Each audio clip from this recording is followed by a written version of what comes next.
Hello, എന്തൊക്കെയുണ്ട് വിശേഷം? എല്ലാവരും സുഖമായിരിക്കുന്നു എന്ന് വിചാരിക്കുന്നു.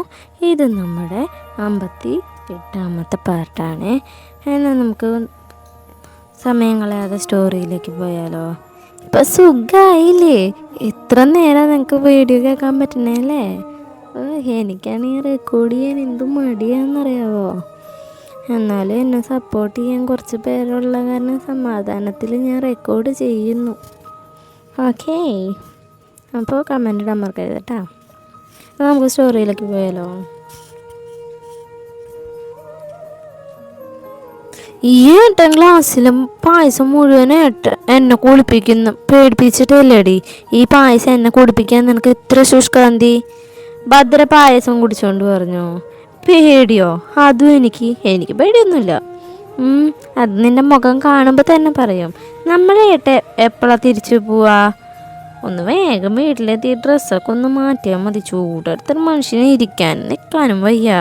പായസമൊക്കെ കുടിച്ചിട്ട് ഭാര്യയും ഭർത്താവൊക്കെ അകത്തേക്ക് വായോട്ടാ. ഞാൻ പോയി കുറച്ച് നേരം ഫാൻ്റെ ചുവട്ടിലിരിക്കട്ടെ. അത് പറഞ്ഞു ഭദ്ര പോയതും പറഞ്ഞ ദത്തനെ ദയനീയമായി നോക്കി. എൻ്റെ കുട്ടി വേണ്ടെങ്കിൽ കഷ്ടപ്പെട്ട് കുടിക്കണ്ട. ദത്തൻ അവളുടെ ചുണ്ടിന് മീതിയുള്ള പായസം തുടിച്ച് അവളുടെ അടുത്തിരുന്നു.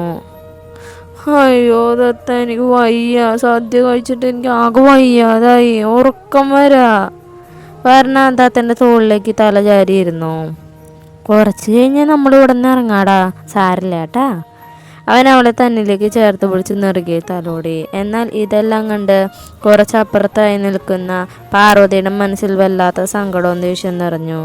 താൻ ഇരിക്കേണ്ട സ്ഥാനത്താണ് ഇപ്പോൾ വർണ്ണ ഇരിക്കുന്നതെന്ന് ആലോചിക്കും തോറും അവൾക്ക് ഭ്രാന്ത് പിടിക്കുന്ന പോലെ തോന്നി. പെട്ടെന്ന് തൻ്റെ വയറിലൂടെ പിന്നിൽ നിന്ന് ആരോ ചുറ്റിപ്പിടിച്ചതും പാർവതി ഒന്ന് ഞെട്ടി. എന്താ ധ്രുവി കാണിക്കണേ? അവൾ ദേഷ്യത്തിൽ കൈ തട്ടി മാറ്റിയതും പിന്നിൽ നിൽക്കുന്ന കുട്ടിയെ കണ്ട് അവൾ അമ്പരന്നു. ദ്രവ്യാണ് അങ്ങനെ ചെയ്തതെന്ന് കരുതിയാണ് പാർവതി അങ്ങനെ പറഞ്ഞത്. പക്ഷേ അത് ലക്ഷ്യയുടെ അനീതി ദക്ഷയായിരുന്നു. അവൾ തന്നെ നോക്കി അന്തം വിട്ട് നിൽക്കുകയായിരുന്നു. സോറി മോളെ, ഞാനെന്തോ ആലോചിച്ച് നിൽക്കുകയായിരുന്നു. അപ്പം പെട്ടെന്ന് പിന്നെ എന്തോ കെട്ടിപ്പിടിച്ചപ്പോൾ പേടിച്ചു പോയതാ. ഞാൻ ഫോട്ടോ എടുക്കാൻ വിളിക്കാൻ വന്നാ ചേച്ചി. അപ്പം പെട്ടെന്ന് ചേച്ചിയെ കണ്ട സന്തോഷത്തിൽ കെട്ടിപ്പിടിച്ചതാ. ആരാ ധ്രുവി? അവൾ സംശയത്തിൽ ചോദിച്ചു. ദക്ഷ, ഒന്നിങ്ങോട്ട് വാ. അപ്പോഴേക്കും അവളൊരു സ്ത്രീ പിന്നെ നിന്ന് വിളിച്ചു. എല്ലാവരും വിളിച്ചു ഫോട്ടോ എടുക്കാൻ പാട്ടോ ചേച്ചി? ദക്ഷ അത് പറഞ്ഞ് തിരികെ പോയി. ഛേ, അവൾ തലയിൽ കൊട്ടിക്കൊണ്ട് തിരിഞ്ഞു നേരെ നോക്കിയത് ധ്രുവിയുടെ മുന്നിലേക്കാണ്. അവൻ്റെ മുഖഭാവവും നിൽപ്പൊക്കെ കണ്ടപ്പോൾ തന്നെ എല്ലാം കണ്ടു എന്ന് പാർവതിക്ക് മനസ്സിലായി. അവൾ അവനെ കാണാത്ത പോലെ മുന്നോട്ട് നടന്നു. ധ്രുവി അവളുടെ തൊട്ട് പിന്നിൽ വന്ന് കൈ കെട്ടി നിന്നു. മാറി നിൽക്കുക, എനിക്ക് പോകണം. അങ്ങനെ അങ്ങ് പോയാലോ പാറയ്ക്ക് തറവാട്ടിലെ പാർവതി തമ്പുരാട്ടി? ഞാനൊന്ന് ചോദിക്കട്ടെ ചില കാര്യങ്ങൾ. അപ്പം ഈ മനസ്സിൽ എവിടെയോ ഒരു പാർക്ക് ഉണ്ട്. ഉള്ളിൻ്റെ ഉള്ളിലെവിടെയോ ഒരു ധ്രുവിയില്ലേ? മോറി നിൽക്കണം, വെറുതെ ഭ്രാന്ത് പറയാതെ. ശരി, ഞാൻ മാറി തന്നേക്കാം. അവൻ ഒരു സൈഡിലേക്ക് നീങ്ങി നിന്നു. അതെ, പിന്നൊരു കാര്യം. ആ കുട്ടി വന്ന് കെട്ടിപ്പിടിച്ചപ്പോൾ ഞാനാണെന്ന് വിചാരിച്ചത് തെറ്റൊന്നുമില്ല. സോറി മോളെ, ചേട്ടൻ അത്രക്കാരനാ. ഹി ആള് ബഹളമൊന്നും ഇല്ലാത്ത ഇടത്താണെങ്കിൽ നമുക്കൊരു കൈ നോക്കായിരുന്നു. പക്ഷേ ഇതിപ്പോൾ കുറേ ആളുകൾ. It's okay, better luck next time ഭാര്യയെ. അവളുടെ കവളി തട്ടി ചിരിയോടെ ധ്രുവി പറഞ്ഞു. പാർവതി ഒരു നിമിഷം ഞെട്ടി ചുറ്റും നോക്കി. ആരും കണ്ടില്ല എന്ന് മനസ്സിലായത് അവൾ ആശ്വസിച്ചു. പക്ഷേ 2 കണ്ണുകൾ അത് വ്യക്തമായി കണ്ടിരുന്നു. മറ്റാരും കാണാത്തത് കാണുകയും കേൾക്കാത്തത് കേൾക്കുകയും ചെയ്യുന്ന ആ ആളിൽ ഒരു കുസൃതി ചിരി വിരിയുകയും ചെയ്തു. കുറച്ചു കഴിഞ്ഞ് എല്ലാവരും ഫോട്ടോ എടുക്കുന്ന സ്റ്റേജിലേക്ക് കയറി. എല്ലാം മുൻകൂട്ടി കണ്ടിരുന്ന ധ്രുവി അപ്പോഴേക്കും ക്യാമറമാനെ സോപ്പിട്ട് പാർവതിയെ തൻ്റെ അടുത്ത് നിർത്തിച്ചു. അതുകൊണ്ട് തന്നെ എല്ലാവരും ഫോട്ടോയ്ക്ക് ചിരിച്ചുകൊണ്ട് പോസ്റ്റ് ചെയ്തപ്പോൾ പാർവതിയുടെ മുഖം മാത്രം വീർപ്പിച്ചാണ് നിന്നിരുന്നത്. എന്നാൽ ഞങ്ങൾ ഇറങ്ങട്ടെ സുദേവ. മുത്തശ്ശി ലക്ഷ്യയുടെ മാതാപിതാക്കളോട് യാത്ര പറയാൻ തുടങ്ങി. സമയം കിട്ടുമ്പോഴേക്കൊക്കെ ഈ വഴി ഇറങ്ങാമേ, അയാൾ പറഞ്ഞു. ഇനി അടുത്ത ആളുടെ കല്യാണത്തിന് നമുക്കിങ്ങനെ കൂടാന്നേ. ഇനി അടുത്തൊന്നും ഈ കുടുംബത്തിലൊരു കല്യാണം ഉണ്ടാവില്ല. ഇനി അക്ഷയ കൂടെയല്ലേ ഉള്ളൂ, അതിന് ഇനിയും കുറേ കാലം കഴിയും. അത് പറഞ്ഞപ്പോഴാ ഓർത്തെ, പാലക്കെ തറവാട്ടിലെ മൂത്ത കുട്ടിയുടെ കല്യാണം മാത്രമല്ലേ കഴിഞ്ഞിട്ടുള്ളൂ, താഴെയുള്ളവർക്ക് കല്യാണം നോക്കാൻ തുടങ്ങിയില്ലേ? കൂട്ടത്തിലൊരു സ്ത്രീ പറഞ്ഞു. അത് കേട്ട് എന്തു പറയണമെന്നറിയാതെ എല്ലാവരും പരസ്പരം നോക്കിയേ. ദത്തൻ്റെ കല്യാണം കഴിഞ്ഞത് അടുത്ത ചില ബന്ധുക്കൾക്ക് മാത്രമേ അറിയുള്ളൂ. ദേവനും പാർത്തിക്കും വിവാഹപ്രായമായല്ലോ. എൻ്റെ പരിചയത്തിൽ 2 കുട്ടികളുണ്ട്, ഇരട്ടകളാ. ഒരു വീട്ടിലേക്ക് കല്യാണം കഴിച്ചു കൊടുക്കണമെന്ന് അവരാഗ്രഹം. നമുക്കൊന്ന് ആലോചിച്ചാലോ? വലിയ തറവാട്ടുകാരാ, പാലക്കെ തറവാടിന് ചേർന്ന ബന്ധാ. സ്ത്രീ മുത്തശ്ശിയെ നോക്കി പറഞ്ഞു. അത് പിന്നെ ദേവന്റെ കല്യാണം കഴിഞ്ഞതാ. ഇതാ കുട്ടി, വർണ്ണ എന്ന പേര്, തൃശ്ശൂരാ വീട്. അവിടെ വെച്ചായിരുന്നു കല്യാണമൊക്കെ. ചെറിയ മുത്തശ്ശിയാണ് അത് പറഞ്ഞത്. ആ സ്ത്രീ ദത്തിനെ അവൻ്റെ കൈ പിടിച്ചു നിൽക്കുന്ന വർണ്ണയെ ഒന്ന് നോക്കി. വന്നപ്പോൾ തൊട്ട് ചോദിക്കണമെന്ന് കരുതിയതായിരുന്നു ഏതാ കുട്ടിന്ന്. പക്ഷെ എങ്ങനെയാ ചോദിക്കാന്ന് കരുതി. അപ്പം ദേവൻ്റെ ഭാര്യയാണല്ലേ? ആദ്യത്തെ ഒരു ഞെട്ടൽ മറച്ചു വെച്ച ആ സ്ത്രീ പറഞ്ഞു. അല്ല, ദേവൻ്റെ കല്യാണം കഴിഞ്ഞെങ്കിലും പാർത്തി ഉണ്ടല്ലോ. ഈ ലക്ഷ്യയുടെ കല്യാണം കഴിച്ച പയ്യനൊരു അനീത്തിയുണ്ട്, നമുക്ക് നോക്കിയാലോ? അവരത് ചോദിച്ചപ്പോൾ എല്ലാവരും നോക്കിയത് പാർത്തിയാണ്. എനിക്ക് അർജൻറ്റായിട്ടൊരു കോൾ ചെയ്യാണ്ട്. അത് പറയലും പാർത്തി സ്റ്റേജിൽ നിന്ന് ഇറങ്ങി ഓടലും കഴിഞ്ഞിരുന്നു. അത് നമുക്ക് പിന്നെ ആലോചിക്കാം, അതിനൊക്കെ ഇനി സമയമുണ്ടല്ലോ, മുത്തശ്ശി പറഞ്ഞു. പിന്നെ പെൺകുട്ടികളുണ്ടല്ലോ, പാർവതിക്കും ശീലുവിനും ഭദ്രയ്ക്കും നോക്കുന്നില്ലേ? ആ സ്ത്രീ വീണ്ടും ചോദിക്കാൻ തുടങ്ങി. അത് കേട്ടത് ശീലുവിൻ്റെ മുഖം വിടർന്നു. ഇല്ല, ഇപ്പം നോക്കുന്നില്ല, അവർ ചെറിയ കുട്ടികളല്ലേ, പഠിപ്പ് കഴിഞ്ഞതേ ഉള്ളൂ. ബാക്കി സംസാരത്തിന് നിൽക്കാതെ മുത്തശ്ശി സ്റ്റേജിൽ നിന്നിറങ്ങി, കൂടെ മറ്റുള്ളവരും. നല്ല ആലോചനയായിരുന്നു. ഈ മുത്തശ്ശി എന്തിനിങ്ങനെ പറഞ്ഞേ? ശീലു പറഞ്ഞോടും ഭദ്രോടും പീർവീർത്തു. നോക്കിക്കോ, നിങ്ങളെയൊക്കെ പഠിപ്പിച്ച് മൂക്കി പല്ല് മുളച്ചിട്ടേ കെട്ടിച്ചു വിടൂ, കാരണം കളിയാക്കി. ഈ ഡിഗ്രി കഴിഞ്ഞ് എങ്ങനെയെങ്കിലും കല്യാണം കഴിച്ച് പോയാൽ മതി എന്ന് എൻ്റെ പ്രാർത്ഥന, ശീലു പറഞ്ഞു. എന്തിന്? മറ്റുള്ളവരുടെ വീട്ടിൽ 4 ചുവരിനുള്ളിൽ ലോകം തീർക്കാനാ? ഇങ്ങനത്തെ കാലത്ത് പെൺകുട്ടികൾക്ക് അത്യാവശ്യമായിട്ട് വേണ്ടത് ജോലിയും വിദ്യാഭ്യാസമാണ്. ഫിനാൻഷ്യലി ഇൻഡിപെൻഡൻ്റ് ആകാതെ നമ്മൾ ലൈഫിലും കുറച്ച് ഫ്രീഡം കിട്ടുമോ? ഭദ്ര പറഞ്ഞു. ഭദ്രയുടെ ഉള്ളിലെ ഫെമി ഉറന്നു. ശീല് കളിയാക്കി. നിങ്ങൾ എന്നെ കളിയാക്കൊന്നും വേണ്ട, ഞാൻ പഠിച്ചൊരു ജോലി വാങ്ങിയിട്ട് കല്യാണത്തെക്കുറിച്ചൊക്കെ ആലോചിക്കൂ. അതെ, സബ് കളക്ടർ ശ്രീഭദ്ര മഹാദേവൻ. 5-6 വർഷം കഴിഞ്ഞ് ഭദ്ര ഒരു കൊടി വെച്ച കാറി വന്നിറങ്ങും. ആള് സിവിൽ സർവീസൊക്കെ പ്രിപ്പയർ ചെയ്യുന്നുണ്ട്. ശീല് കളിയാക്കി. ആണോ? ശരിക്കും? ഭദ്രയ്ക്ക് IPS ഓഫീസർ ആവാനാണ് ആഗ്രഹം? വർണ്ണ വിശ്വാസം വരാതെ ചോദിച്ചു. പിന്നെ അല്ലാതെ, എൻ്റെ ലക്ഷ്യം തന്നെ അതാ. ശ്രീഭദ്ര എന്ന സുമ്മവാ. അവൾ ഡ്രസ്സിൻ്റെ കഴുത്ത് ഉയർത്തിക്കൊണ്ട് പറഞ്ഞു. ഇതെൻ്റെ ഡയലോഗല്ലടി കള്ളി, അതും അടിച്ചു മാറ്റി. അല്ല ശീലു, നിനക്കാരാവാൻ ആഗ്രഹം? വർണ്ണ ചോദിച്ചു. എനിക്ക് ദർശനേട്ടത്തെ പോലെ ടീച്ചറായാൽ മതി. നിനക്കോ വർണ്ണ? എനിക്കങ്ങനെ പ്രത്യേകിച്ച് ലക്ഷ്യമൊന്നുമില്ല. ഞാൻ അതിനെക്കുറിച്ചൊന്നും ആലോചിച്ചിട്ടും കൂടിയില്ല. അതെന്തങ്ങനെ? പിന്നെ നീ എന്തിനാ പഠിക്കണേ? ഭദ്രയും ശീലു ഒരേ സ്വരത്തിലാണ് ചോദിച്ചത്. പിന്നെ ഒരു പഠിപ്പ്. ഞാൻ SLC എക്സാം കഴിഞ്ഞ് പഠിപ്പ് നടത്താൻ നിന്ന ആളാണ്. ഞാൻ മാത്സ് അത്രയും മോശമായിരുന്നു. പക്ഷെ ആരുടെയൊക്കെയോ കാരണം കൊണ്ട് 10 പ്ലസായി. കോട്ടയിൽ മാർക്കുള്ള കാരണം എവിടെ അഡ്മിഷൻ കിട്ടിയില്ല. അതുകൊണ്ട് തന്നെ വീടിനടുത്തുള്ള ഒരു പ്രൈവറ്റ് കോളേജിൽ അമ്മായി കൊണ്ട് ചേർത്തു. പിന്നീട് +1 +2 ഒരു പീഡനകാലമായിരുന്നു. ഒരു ഫ്രീഡം ഇല്ലാത്ത കോളേജ്. ആകെ കുറച്ച് സമാധാനം ബാത്റൂമിൽ മാത്രമാണ്. തല്ലി പഠിപ്പിക്കും നമ്മളെ. അതുകൊണ്ട് +2 പാസ്സായി. അത്യാവശ്യം മാർക്കുണ്ടായിരുന്നു. പിന്നെ ഡിഗ്രിക്ക് അഡ്മിഷൻ കിട്ടി. എന്തെങ്കിലും ഒരു ദൂരത്തേക്ക് ആയ കാരണം ചെറിയമ്മ സമ്മതിച്ചില്ല. വീണ്ടും ആ കോളേജിൽ തന്നെ ചേർത്തു. എനിക്ക് പഠിക്കണ്ടെന്ന് ഞാൻ കാല് പിടിച്ച് പറഞ്ഞതാ. പക്ഷെ ആര് കേൾക്കാൻ? വീണ്ടും 3 കൊല്ലം ആ കോളേജിൽ തന്നെ അടിച്ചു പൊളിച്ച് നടക്കേണ്ട സമയത്ത് ആ 4 ചുവരിനുള്ളിൽ എൻ്റെ കോളേജിൽ അവസാനിപ്പിച്ചു. എൻ്റെ ഭാഗ്യത്തിന് ആ കോളേജിൽ PG കോഴ്സ് ഉണ്ടായില്ല. അല്ലെങ്കിൽ അമ്മായി ഞാൻ പഠിച്ചിരുന്ന കോളേജിൽ തന്നെ കൊണ്ടുവന്ന് ചേർത്തേനെ. പിന്നെ അവിടെ നിന്ന് അങ്ങോട്ട് ലൈഫ് ഫുള്ള് കളറായിരുന്നു. പഠിക്കുന്ന കാര്യം ഒഴിച്ച് ബാക്കി എല്ലാം ഞങ്ങൾ നന്നായിട്ട് നടന്നു. കോളേജിൽ ചേർന്ന് 5 മാസത്തിനുള്ളിൽ ഒരു സസ്പെൻഷനും 2 വാണിങ്ങും കിട്ടി. ഇതിൻ്റെയൊക്കെ ഇടയിൽ ഞാൻ എൻ്റെ ലക്ഷ്യങ്ങളെക്കുറിച്ച് സ്വപ്നങ്ങളെക്കുറിച്ചൊന്നും ചിന്തിച്ചിട്ടില്ല. ഇപ്പം എൻ്റെ ലോകം എൻ്റെ തത്തം മാത്രം. ഇനി അതിലും വല്ല ദുരന്തം നിനക്ക് കിട്ടാനില്ല. ഏട്ടൻ നിന്നെ പഠിപ്പിച്ച് കൊന്നോളും.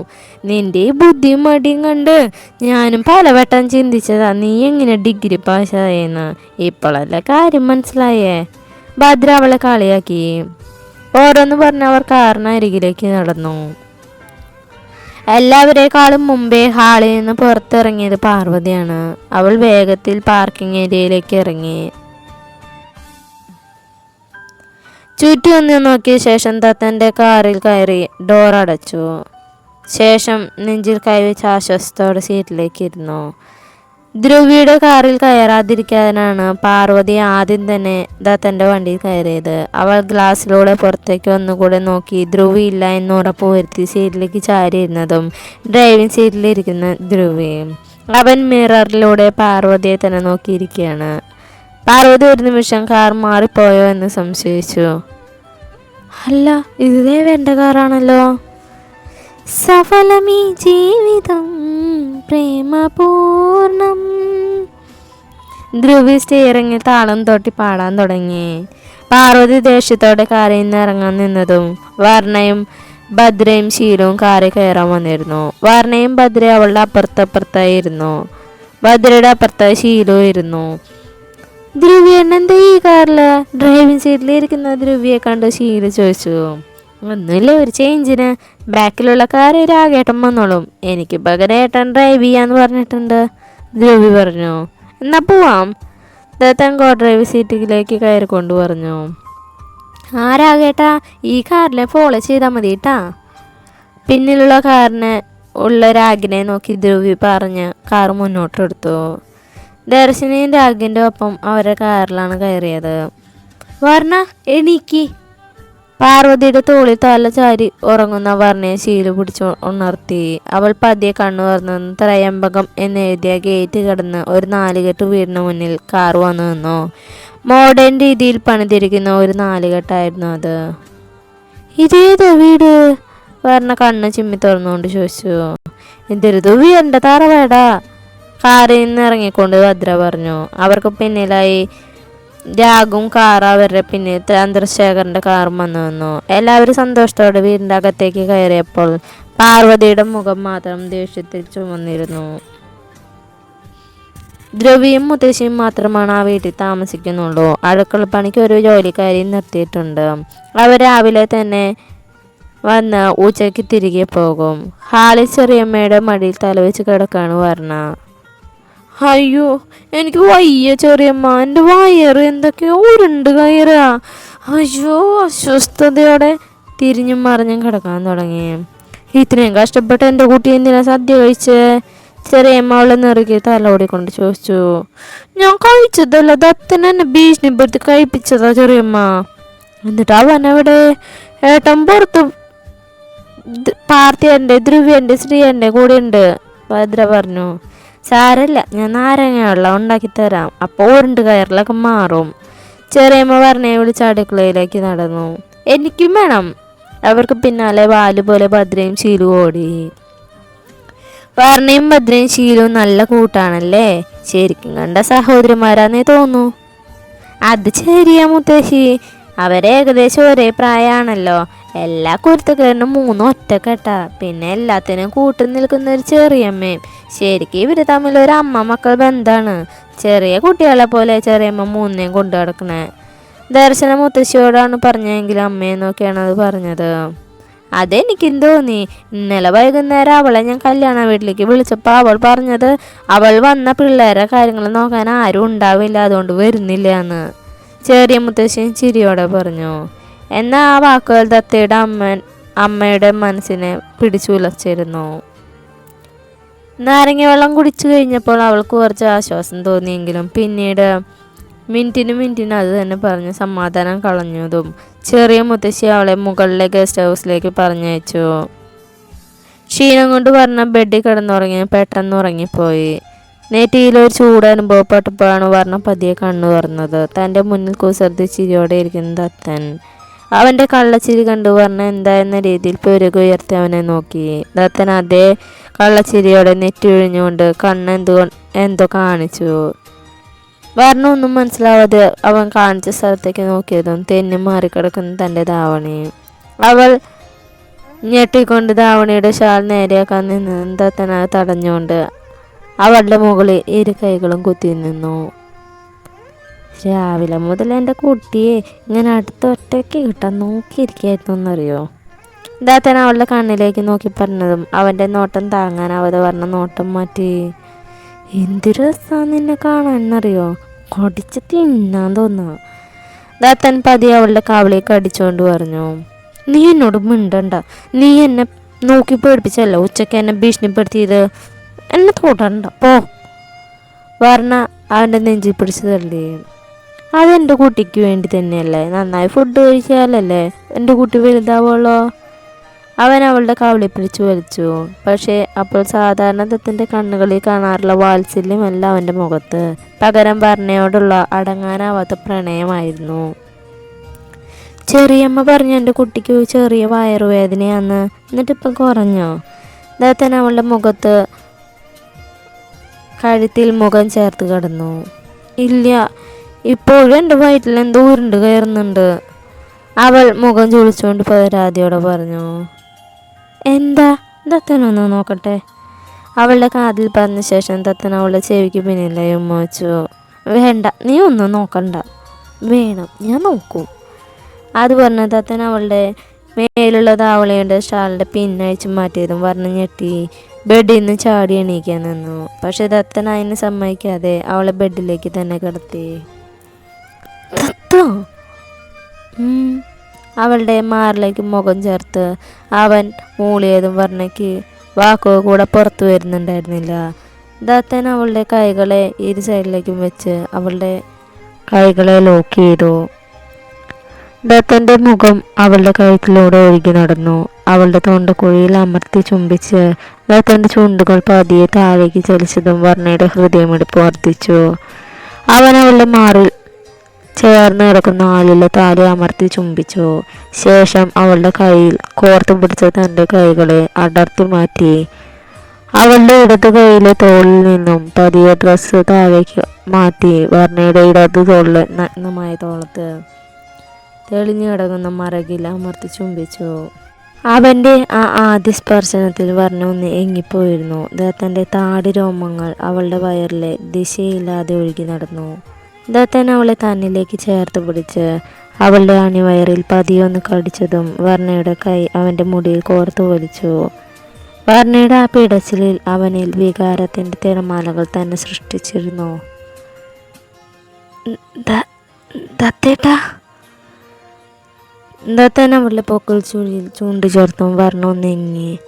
അവളുടെ ആ വിളി ദത്തനെ ഒരു നിമിഷം നിശ്ചലനാക്കി. അവൻ തല ഉയർത്തി നോക്കിയതും കണ്ണുകൾ ഇറുക്കിയടച്ച് കിടക്കുകയാണ് വർണ്ണ. അവൾ വല്ലാതെ കിതക്കുകയും ചെയ്യുന്നുണ്ട്. ദത്തനൊന്ന് ഉയർന്ന് അവളുടെ മുഖത്തിന് നേരെ കൈകൾ കുത്തി നിന്നു. അവളുടെ ഇരുമിഴികളും ചുണ്ടു ചേർത്തും വർണ്ണ പതിയെ കണ്ണു തുറന്നു. ഒരു നിമിഷം ഇരുവരുടെയും കണ്ണുകൾ തമ്മിൽ കോർത്തു. ദത്തൻ്റെ ആ നോട്ടം അവളുടെ ഹൃദയത്തിൻ്റെ ആഴങ്ങളിലേക്ക് എത്തിയിരുന്നു. നീ എന്തെന്നിപ്പോൾ വിളിച്ചേ? ദത്തൻ കിതച്ചുകൊണ്ട് ചോദിച്ചു.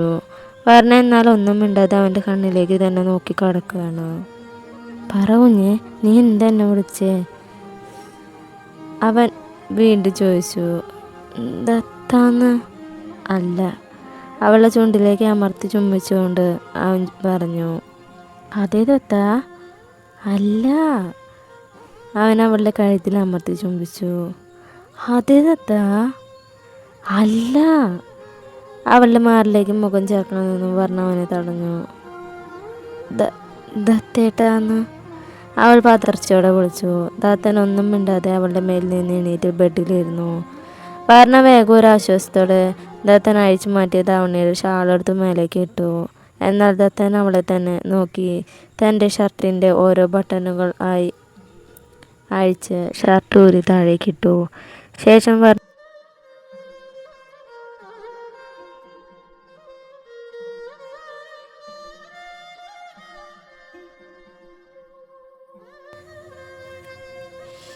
എൻ്റെ കുട്ടി പേടിച്ചു പോയോ?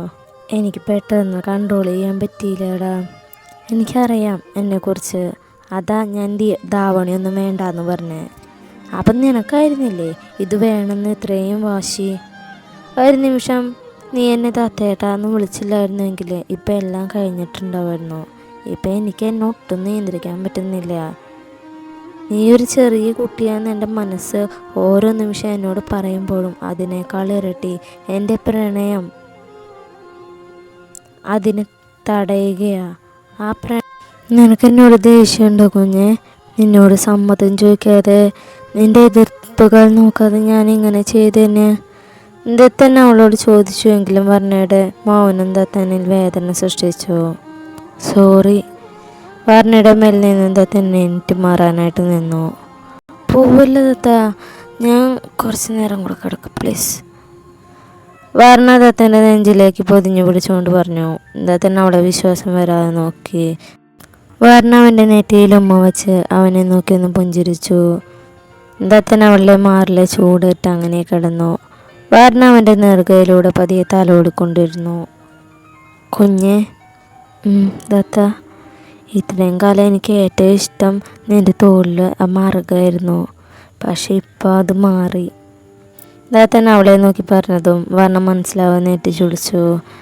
ദത്തൻ അവളുടെ നെറ്റിയിൽ വിരൽ തൊട്ട് പതിയെ താഴേക്ക് ചലിപ്പിച്ചു. അവൻ്റെ വിരൽ അവളുടെ മൂക്കിലൂടെയും കഴുത്തിലൂടെയും നെഞ്ചിലൂടെയും ചുറ്റി വയറിലെ പൊക്കിൽ ചുഴക്കി താഴെയായി വന്നു. നിനക്ക് ഇവിടെ ഒരു മറുകുണ്ടല്ലേ? അവളുടെ അരയിൽ തൊട്ട് ദത്തൻ പറഞ്ഞു. നിനക്ക് പോയി ഒരു നാണോ മാനോ ഇല്ലാതെ എന്തൊക്കെയായി പറയണേ? വർണ്ണ കണ്ണുരുട്ടിക്കൊണ്ട് പറഞ്ഞു. ഞാനെന്തൊരു നാണിക്കണം? ഞാൻ എൻ്റെ ഭാര്യയോടല്ലേ പറഞ്ഞേ. നിൻ്റെ ഈ ശരീരം മുഴുവൻ എൻ്റെ അല്ലേ, അപ്പം എനിക്ക് പറയാൻ നാണൊന്നും വേണ്ട. ദത്തൻ അവളുടെ അണിവേരിലൂടെ വിരലോടിച്ചുകൊണ്ട് ദേവദത്തൻ എന്നെഴുതിയതും പറഞ്ഞൊന്ന് ഉയർന്നു പൊങ്ങി. ഇങ്ങനെ ഞാനൊന്ന് തൊടുമ്പോഴേക്കും പേടിച്ച കാര്യങ്ങളൊക്കെ എങ്ങനെ നടക്കും? സാരമില്ല, പതിയെ ഞാനെല്ലാം മാറ്റിയെടുത്തോളാം. ദത്തൻ ഒരു ഭക്ഷണം ചിരിയോടെ പറഞ്ഞ് ബെഡിലേക്ക് കിടന്നു. കുഞ്ഞെ. ദത്തൻ അവളെ കൈ നീട്ടി വിളിച്ചു. വർണ്ണ എണീറ്റ് ഷാൾ ശരിയാക്കി അവൻ്റെ നെഞ്ചിലേക്ക് കിടക്കുന്ന ദത്തൻ തടഞ്ഞു. ഇത് വേണ്ട, ഞാൻ ഷർട്ട് ഇട്ടിട്ടില്ലല്ലോ, അപ്പം എൻ്റെ കുട്ടിക്ക് ഇത് വേണ്ട. ദത്തൻ അവളുടെ മേലുള്ള ഷാൾ വലിച്ചെടുത്ത് താഴേക്ക് എറിഞ്ഞു. ശേഷം തൻ്റെ നെഞ്ചിലേക്ക് അവളെ ചേർത്ത് പിടിച്ചു. അങ്ങനെ അവളെ ചേർത്ത് പിടിച്ച് കിടക്കുമ്പോൾ അവളുടെ ഹൃദയമിടിപ്പ് പോലും ദത്തന് വ്യക്തമായി മനസ്സിലാവുന്നുണ്ടായിരുന്നു. ദത്ത മര്യാദക്ക് ഒതുങ്ങി കടന്നോട്ടാ, അല്ലെങ്കിൽ ഞാൻ എണീറ്റ് പോവും. ദത്തൻ്റെ കൈകൾ അവളുടെ ഇടുപ്പിലൂടെയും വയറിലൂടെയും ഇക്കിളി കൂട്ടിയതും വർണ്ണം മുഖത്ത് ദേഷ്യം വരുത്തിക്കൊണ്ട് പറഞ്ഞു. ഇനി എങ്ങനെ എൻ്റെ കുഞ്ഞിപ്പെണ്ണ് എണീറ്റ് പോവും? ദത്തൻ അവളെ തൻ്റെ മേലേക്ക് കയറ്റി കിടത്തി ഇരു കൈകൾ കൊണ്ട് ഇറുക്കിയെ പുണർന്നു. വർണ്ണ ഒന്നും മിണ്ടാതെ അവൻ്റെ കഴുത്തിൽ ഉമ്മ വെച്ച് കിടന്നു. അവിടെ തന്നെ മുഖം ചേർത്തു. കുറേ നേരം കഴിഞ്ഞ് വർണ്ണ തല ഉയർത്തി അവനെ നോക്കി. എൻ്റെ ഉറക്കമെല്ലാം കളഞ്ഞിട്ട് സുഖമായിട്ട് ഉറങ്ങുന്ന കണ്ടില്ലേ കള്ളത്തെമ്മാടി. വർണ്ണ ഒന്ന് ഉയർന്ന് അവൻ്റെ ചുണ്ടിൽ ഉമ്മ വെച്ച ശേഷം അവനെ ചുറ്റിപ്പിടിച്ചിരിക്കുന്ന ദത്തൻ്റെ കൈകളെടുത്ത് മാറ്റി അവൻ്റെ മേൽ നിന്ന് ഇറങ്ങി താഴെ കിടക്കുന്ന ധാവണിയുടെ ഷോളെടുത്ത് കണ്ണാടിക്ക് മുന്നിൽ വന്ന് നിന്നു. തൻ്റെ രൂപം കണ്ട് അവളുടെ മുഖത്ത് ചിരി വന്നു. അവൾ ധാവണി ശരിക്കും പിൻ ചെയ്തു ഉടുത്തു. ശേഷം നെറ്റിയിലെ പരന്ന സിന്ദൂരവും അലങ്കോലമായ മുടിയും ശരിയാക്കി. അവൾ കണ്ണാടിയിൽ തന്നെ ബെഡിൽ കിടന്നുറങ്ങുന്ന ദത്തനെ ഒന്ന് മാറി മാറി നോക്കി. ഇന്നു മുതൽ നന്നായിട്ട് ഫുഡ് കഴിക്കണം, എന്നിട്ട് തടി വെക്കണം, ബൂസ്റ്റ് പാല് ചേർത്ത് കുടിച്ച് ഹൈറ്റ് വെക്കണം, പിന്നെ ഇത്തിരി മെച്ചൂരിറ്റിയോടെ പെരുമാറണം, പഠിക്കണം. ഒരിക്കലും നടക്കാത്തതാണെങ്കിലും അവൾ കണ്ണാടിയിൽ പുതിയ തീരുമാനങ്ങളെടുത്തു. ശേഷം മുഖം കഴുകി വാതിൽ ചാരി പുറത്തേക്കിറങ്ങി. മുകളിലെ നീളം വരാന്തയിലായി ശീലു, ഭദ്ര, ദർശന, ശ്രീ, പാർത്തി, ധ്രുവി, രാഘു ഇരിക്കുന്നുണ്ട്. അത് കണ്ട് അവൾ അവിടേക്ക് നടന്നു. ഉറക്കപ്രാന്തിയുടെ ഉറക്കമെല്ലാം കഴിഞ്ഞാ? വർണ്ണ വരുന്നത് കണ്ട് ഭദ്ര ചോദിച്ചു. സാധാരണ ഉരുളയ്ക്ക് ഉപ്പേരി പോലെ മറുപടി നൽകാറുള്ള വർണ്ണ ഒന്നും മിണ്ടാതെ അവളിരുന്ന ചെയറിൻ്റെ ഹാൻഡിലിൽ ഇരുന്ന് അവളുടെ കഴുത്തിലൂടെ ചുറ്റിപ്പിടിച്ച് കവിളിൽ ഒരു ഉമ്മ കൊടുത്തു. അതുകൊണ്ട് ശീലും ഭദ്ര അന്തം വിട്ട് അവളെ തന്നെ നോക്കി. വർണ്ണ ഒന്ന് ഇളിച്ച് കാണിച്ച് ഒഴിഞ്ഞു കിടന്ന ചെയറിലായിരുന്നു. നിങ്ങളിതെന്താ നോക്കണേ? ഇതൊരു കല്യാണ ആൽബ. ഇവിടുത്തെ മുത്തശ്ശിയുടെ ഏട്ടൻ്റെ മകൻ്റെ രണ്ടാമത്തെ മകളുടെ കല്യാണ ആൽബ. വർണ്ണ കുറച്ചു നേരം ഫോട്ടോസ് നോക്കിയിരുന്നെങ്കിലും അവൾക്ക് ബോറടിക്കാൻ തുടങ്ങി. ഭദ്രയും ശീലവും ദർശനയും ഫോട്ടോയിൽ അടുക്കളയിലേക്ക് നോക്കി ഓരോന്ന് പറയുന്നുണ്ട്. വർണ്ണയ്ക്ക് അതിലൊരാളെ പോലും അറിയാത്തത് കൊണ്ട് അവർ പറയുന്നു വർണ്ണയ്ക്ക് മനസ്സിലായില്ല. രാഗും ശ്രീയും പാർത്തിയും ധ്രുവിന്ന് നടന്ന സദ്യയിലെ ഉപ്പിൻ്റെ അളവ് തൊട്ട് ദിനം പ്രതി കൂടി വരുന്ന പെട്രോളിൻ്റെ വിലയെക്കുറിച്ച് വലിയ ചർച്ചയിലാണ്. ശീലു, നമുക്ക് കോളം കാണാൻ പോയാലോ? അന്ന് നീ പറഞ്ഞില്ലേ ഇവിടെ ഒരു കോളം ഉണ്ടെന്ന്, അതിൽ താമരയൊക്കെ ഉണ്ടെന്ന്. നമുക്ക് വൈകുന്നേരം പോവാം. ഈ നട്ടുച്ചയ്ക്ക് എനിക്ക് പോയി വെയിൽ കൊള്ളാൻ. പ്ലീസ് ശീലു, എനിക്ക് ബോറടിക്കാൻ തുടങ്ങി. അതാ നല്ല ആഴമുള്ള കോളാ. നമ്മളവിടെ ഒറ്റയ്ക്ക് വിട്ടാക്കില്ല. ഇവരാണെങ്കിൽ ഉച്ചയായതുകൊണ്ട് വരികയില്ല. നീ ഇപ്പോൾ ഇവിടെ ഇരിക്കി, നമുക്ക് കുറച്ച് കഴിഞ്ഞ് പോവാം. അല്ലെങ്കിൽ പോയി കുറച്ചുകൂടെ കിടന്നേരം ഉറങ്ങുക. വർണ്ണ ഒന്നും കൂടെ മൂളിക്കൊണ്ട് അവിടെ നിന്ന് എണീറ്റു. ശേഷം ഉറങ്ങാനായി റൂമിലേക്ക് വന്നുവെങ്കിൽ അവൾ അകത്തേക്ക് കയറിയില്ല. എന്തായാലും ബോറടിക്കും, അപ്പോൾ ഈ വീടൊക്കെ ഒന്ന് ചുറ്റി കണ്ടേക്കാം. അവൾ നടന്ന് ഓരോ റൂമായി നോക്കാൻ തുടങ്ങി. 4 കെട്ട് രീതിയിലാണ് റൂം പണി കഴിപ്പിച്ചിരിക്കുന്നത്. എങ്കിലും ഇൻറ്റീരിയർ വർക്കെല്ലാം ഉണ്ട്. അവർ ഓരോന്ന് നോക്കാൻ തുടങ്ങി. ഞാൻ പോയി എന്നാൽ 4 മണിയോടെ ചായയുടെ കാര്യം നോക്കട്ടെ കേട്ടാ. ചെറിയമ്മ ഹാളിൽ നിന്നും കിച്ചണിലേക്ക് പോയി. കൂടെ ദത്തൻ്റെ അമ്മയും. രാവിലെ മുതലുള്ള തിരക്കും ബഹളമൊക്കെ അല്ലേ, ഞാൻ കുറച്ച് നേരം കിടക്കട്ടെ. മുത്തശ്ശിയും റൂമിൽ പോയി. ഇപ്പം ചെറിയ മുത്തശ്ശിയും പാർവതിയും മാത്രമേ ഹാളിലുള്ളൂ. മുത്തശ്ശിയുടെ മടിയിൽ തല വെച്ചാണ് പാർവതി കിടക്കുന്നത്. ഈ പിള്ളേരൊക്കെ ഇത് എവിടെ പോയാവോ? ഒച്ചയും ബഹളമൊന്നും കേൾക്കാനില്ലല്ലോ. മുത്തശ്ശി മുകളിലേക്ക് നോക്കി ചോദിച്ചു. അവരുറങ്ങിക്കാണും ചിലപ്പോൾ. മുകളിലെ സ്റ്റോർ റൂമിൻ്റെ വാതിൽ കംപ്ലൈൻ്റ് ആണ്. അകത്ത് കയറി വാതിലടച്ചാൽ പിന്നെ തുറക്കാൻ പറ്റില്ല. അതുകൊണ്ട് ആ വാതിൽ തുറന്നിട്ടിരിക്കുക. പിള്ളേരെങ്ങനെ ആ ഭാഗത്തേക്ക് പോവുമോ എന്തോ. ഞാൻ അവരെ നോക്കിയിട്ട് വരാം മുത്തശ്ശി. അവളെ റൂമിലേക്ക് നടന്നു. അവരന്വേഷിച്ച് മുകളിലെത്തിയ പാർവതി സ്റ്റോർ റൂമിലേക്ക് കയറി പോകുന്ന വർണ്ണയാണ് കണ്ടത്. പാർവതി അവളുടെ പിന്നാലെ നടന്നു. അവളുടെ മനസ്സിലേക്ക് ദേവയുടെയും വർണ്ണയുടെയും ഒന്നിച്ചിരിക്കുന്ന മുഖമാണ് വന്നത്. അവൾ അസ്വസ്ഥതയോടെ അവിടെ നോക്കി അങ്ങനെ നിന്നു. ചേച്ചി, എന്താ ഒരു മൈൻഡില്ലാതെ പോകുന്നേ? താഴേക്ക് പോവാൻ നോക്കുന്ന പാർവതിയെ ശീല വിളിച്ചതും അവൾ ഞെട്ടി തിരിഞ്ഞു നോക്കി. ഇങ്ങോട്ട് വാ ചേച്ചി, ഭദ്ര വിളിച്ചു. പാർവതി നെറ്റി പൊടിഞ്ഞ വിയർപ്പ് തുടച്ചുകൊണ്ട് അവരുടെ അടുത്തേക്ക് വന്നു. ഇരിക്കു ചേച്ചി. ശീല അവരടുത്തുള്ള ചെയറിലിരുത്തി. അവരുടെ കൂടെ ഇരുന്നെങ്കിലും പാർവതിയുടെ മനസ്സ് വേറെ എവിടെയായിരുന്നു. കുറച്ച് കഴിഞ്ഞ് ചെറിയമ്മ വന്നവരെ ചായ കുടിക്കാൻ വിളിച്ചു. താഴേക്ക് പോകുന്ന വഴി പാർവതിയുടെ കണ്ണുകൾ അടഞ്ഞു കിടക്കുന്ന സ്റ്റോർ റൂമിലായിരുന്നു. എല്ലാവരും ഓരോ തമാശകൾ പറഞ്ഞ് ചായ കുടിക്കുമ്പോഴാണ് ദത്തൻ താഴേക്ക് വന്നത്. അവൻ എല്ലാവരെയും നോക്കി ഒന്ന് ചിരിച്ച് ചെയറിലേക്ക് എറിഞ്ഞു. അവളെവിടെ? ചായ ദത്തന് കൊടുത്തുകൊണ്ട് ചെറിയമ്മ ചോദിച്ചു. എവള്? ദത്തൻ ചൂട് ചായ ഒന്ന് ഊതി കുടിച്ചുകൊണ്ട് ചോദിച്ചു. വാർണ്ണമോള്, അവളെ നീറ്റില്ല ഇത്ര നേരമായിട്ടും? ദത്തനൊന്നും മനസ്സിലാവാതെ ചെറിയമ്മയുടെ മുഖത്തേക്ക് തന്നെ നോക്കിയിരുന്നു. വാർണ്ണമോളെ എവിടെയാ? ദത്തൻ്റെ നോട്ടം കണ്ട് ചെറിയമ്മ വീണ്ടും ചോദിച്ചു. അവള് ഇവരുടെ കൂടെ ഇല്ലേ? ദത്തൻ ശീലുവിനെ നോക്കി ചോദിച്ചു. ഇല്ല. അപ്പൊ വാർണ്ണ എവിടെ? ദത്തൻ ചെറിയെന്ന് ചാടി എണീറ്റു. അവളെ ഏട്ടൻ്റെ കൂടെ ആയിരുന്നില്ലേ? അങ്ങോട്ട് വന്നിരുന്നില്ലേ? ശീലു പറഞ്ഞു. ഇല്ല, അവള് റൂമിലില്ല. അവള് നീറ്റ് പോയതാണല്ലോ.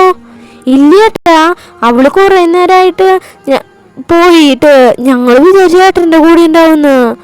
ഭദ്ര പറയുന്ന കേട്ട് ദത്തൻ റൂമിലേക്ക് ഓടി.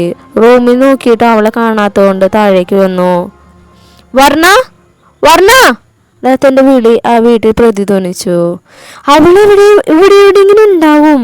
വല്ല ചെടിയും പൂവും നോക്കി നിൽക്കുന്നുണ്ടാവും. നമുക്ക് എല്ലായിടത്തും നോക്കാം. പാർത്തി അത് പറഞ്ഞ് താഴെ റൂമിലേക്ക് ഓടി. ദത്തൻ മുകളിലേക്ക് പോയി. കൂടെ ശ്രീയും. മുകളിലെ റൂമിൽ എല്ലാം നോക്കിയെങ്കിൽ എവിടെയില്ല. സ്റ്റോർ റൂമിൻ്റെ ഡോർ ഹാൻഡിൽ പിടിച്ച് തിരിച്ചെങ്കിൽ അത് ഓപ്പൺ ആവാത്തതിനാൽ ലോക്ക്ഡ് ആയിരിക്കും എന്ന് കരുതി ദത്തൻ താഴേക്ക് തന്നെ വന്നു. മുകളിൽ പറഞ്ഞില്ല, ശ്രീ പറഞ്ഞു. താഴെയില്ല, പാർത്തി പറഞ്ഞു. അയ്യോ, എൻ്റെ കുഞ്ഞവിടെ പോയി. ചെറിയമ്മ കരഞ്ഞുകൊണ്ട് താഴേക്ക് ഇരുന്നു.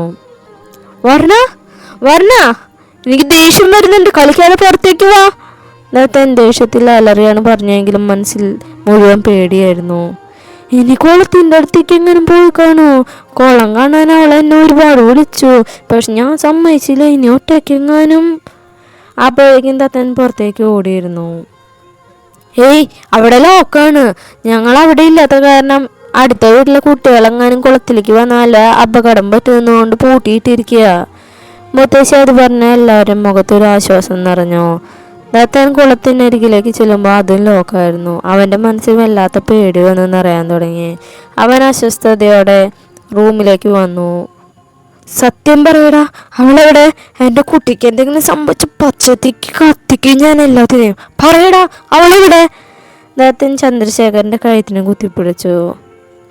ദേവാ, വീട്ട്. രാഗും പപ്പയും അവനെ പിടിച്ചു മാറ്റാൻ ശ്രമിച്ചു. എനിക്കറിയില്ല, ഞാനിവിടെ ഇവരുടെ ഒപ്പം ഇരിക്കുകയായിരുന്നു. വേണമെങ്കിൽ നിന്റെ അച്ഛനോട് തന്നെ ചോദിച്ചു നോക്ക്. അതേ ദേവ, ചന്ദ്രൻ എൻ്റെ ഒപ്പം തന്നെ ഉണ്ടായിരുന്നു. ഇപ്പോഴാണ് ഞങ്ങൾ അകത്തേക്ക് വന്നേ. പാപ്പ അത് പറഞ്ഞ് ചന്ദ്രശേഖരൻ്റെ പിന്നിലേക്ക് തള്ളി ദത്തനകത്തേക്ക് കയറി. വർണ്ണ, നീ എവിടെയാ? എന്നെ വെറുതെ സങ്കടപ്പെടുത്താൻ പുറത്തേക്ക് വാ കുഞ്ഞ്. നീ ഇല്ലാതെ ഒരു നിമിഷം എന്താ പറ്റില്ല എന്ന് എനിക്ക് അറിയുന്നില്ലേ? നീ എവിടേക്കാ പോയേ? എൻ്റെ ചങ്ക് പൊട്ടിപ്പോടി, ഒന്ന് വാ. ദത്തൻ തറയിലേക്ക് ഇരുന്ന് അലറി വിളിച്ചു. വളരെ കുറച്ചു നേരം കൊണ്ട് ദത്തൻ ആകെ കോലം കെട്ടിയിരുന്നു. അന്ന് ആദ്യമായിട്ട് എല്ലാവരുടെയും മുന്നിൽ വെച്ച് ദത്തൻ പൊട്ടിക്കരഞ്ഞു. ദേവാ, നീ ഇങ്ങനെ തളരാതെ. പാർത്തി ദത്തൻ്റെ മുന്നിലായി മുട്ടുകുത്തിയിരുന്നു. അവളിവിടെ തന്നെ ഉണ്ടാവും. നമ്മൾ വിളിച്ചത് ചിലപ്പോൾ കേൾക്കാഞ്ഞിട്ടായിരിക്കും. ഇല്ല, അവൾക്ക് എന്താ അപകടം പറ്റിയിട്ടുണ്ട്. എന്നോട് പറയാതെ അവൾ എവിടേക്കും പോവില്ല. ഞാനൊരു വിളി വിളിച്ച് എൻ്റെ അടുത്തേക്ക് ഓടി വരുന്നവളാ. അവൾക്ക് എന്തോ പറ്റിയിട്ടുണ്ട്. കുഞ്ഞ്, നീ എവിടെയാടാ?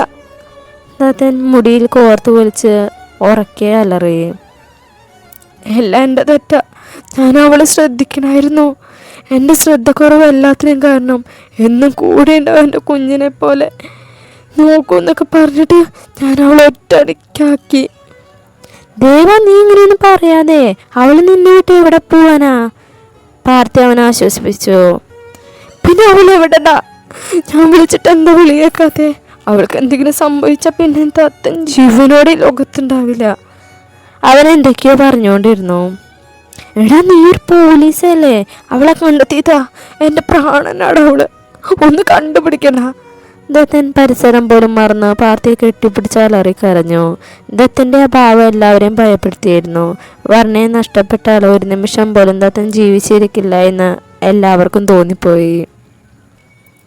ദേവേട്ടാ, ഞാൻ കുറച്ച് മുമ്പ് മുകളിലേക്ക് വന്നപ്പോൾ സ്റ്റോർ റൂമിൻ്റെ അവിടെ വർണ്ണയെ കണ്ടിരുന്നു. ദത്തൻ്റെ സങ്കടം കണ്ട് സഹിക്കാൻ വയ്യാതെ അവൻ്റെ മുമ്പിലിരുന്ന് പാർവതി പറഞ്ഞു. അടുത്ത നിമിഷം ദത്തൻ കണ്ണുകൾ തുടച്ച് മുകളിലേക്ക് ഓടി. കൂടെ മറ്റുള്ളവരും. സ്റ്റോർ റൂമിന് മുന്നിലെത്തിയ ദത്തൻ വാതിൽ തുറക്കാൻ ശ്രമിച്ചുവെങ്കിലും കഴിയുന്നില്ല. ഞാൻ തുറക്കാം. ദത്തനെ പിടിച്ചു മാറ്റി പാർവതി വാതിൽ തള്ളി തുറന്നു. റൂം മുഴുവൻ ഇരുട്ടാണ്. ധ്രുവി കയ്യിലെ ഫോണിൻ്റെ ഫ്ലാഷ് ഓണാക്കി. കറണ്ട് പോയിരിക്കുക, അത് ലൈറ്റ് ഓൺ ആവാത്തെ. ധ്രുവി ലൈറ്റ് ഓൺ ആവാത്തത് കൊണ്ട് പറഞ്ഞു. ദത്തൻ ഫോൺ വാങ്ങി മുന്നോട്ട് നടന്നു. റൂമിൻ്റെ ഒരു മൂലയിലായി വർണ്ണയെ കണ്ടത് അവൻ അവിടേക്ക് ഓടി.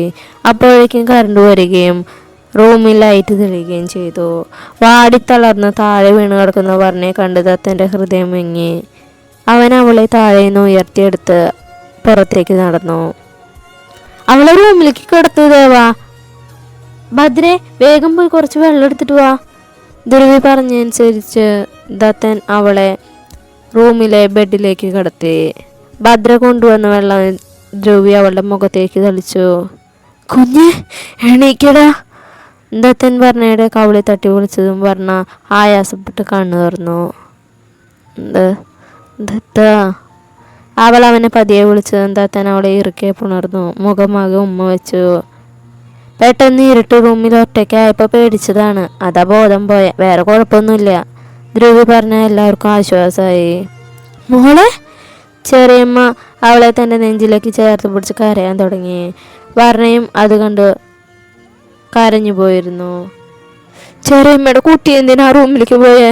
നിന്നെ കാണാതായപ്പോൾ ഞങ്ങൾ എത്ര പേടിച്ചു എന്നറിയോ? കരഞ്ഞുകൊണ്ട് ചെറിയമ്മ ചോദിച്ചു.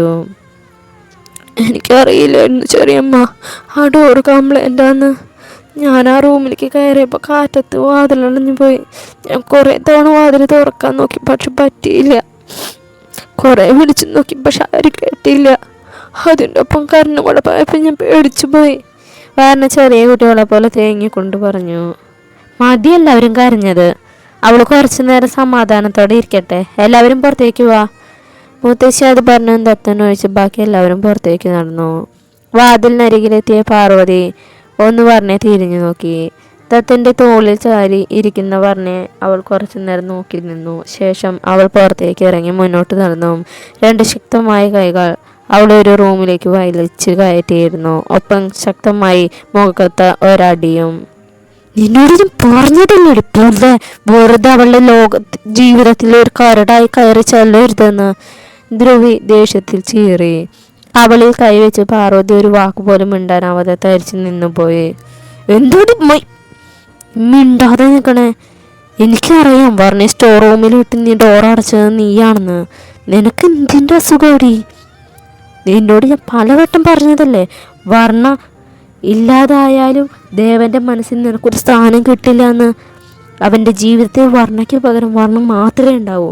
ആ വർണ്ണ ഇല്ലാതാവുന്ന നിമിഷം ദേവദത്തനും ഇല്ലാതാവും. ദേഷ്യം നിയന്ത്രിക്കാനാവാതെ ധ്രുവി അവളുടെ കഴുത്തിൽ കുത്തിപ്പിടിച്ച് ചുമരിലേക്ക് ചേർത്തു. നിന്നെയൊക്കെ നന്നാക്കാൻ ശ്രമിച്ച് എന്നെ പറഞ്ഞാൽ മതിയല്ലോ. നീ ആ ചന്ദ്രശേഖരൻ്റെ ചോരയല്ലേ. ഇതിൽ കൂടുതൽ മനസാക്ഷിയും സ്നേഹവും നിൻ്റെ അടുത്ത് നിന്ന് പ്രതീക്ഷിക്കണ്ട. എന്നോ എൻ്റെ മനസ്സിൽ നിന്റെ മുഖം പതിഞ്ഞു. അതുകൊണ്ട് മാത്രമാണ് ഡാഷ് മോളെ നിന്നെ ഞാൻ കൊല്ലാതെ വിടുന്നേ.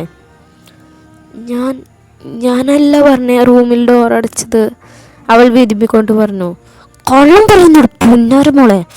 നിനക്കെന്നെ കണ്ടിട്ട് എന്താ പൊട്ടനെ പോലെ തോന്നുന്നുണ്ടാ? ജോവി വീണ്ടും അവളുടെ മുഖത്ത് ആഞ്ഞടിച്ചു. ആ അടിയുടെ ആഘാതത്തിൽ പാർവതി താഴേക്ക് ഊർന്നിരുന്നു പോയി. ഇനിയും തല്ലല്ലേ ധ്രുവി, ഞാൻ പറഞ്ഞ സത്യ, ഞാനല്ല അതിൻ്റെ ഉള്ളിൽ അവളെ വാതിലടച്ചത്. അവളെ കൈവച്ചുകൊണ്ട് പൊത്തിക്കരഞ്ഞാൻ തുടങ്ങി.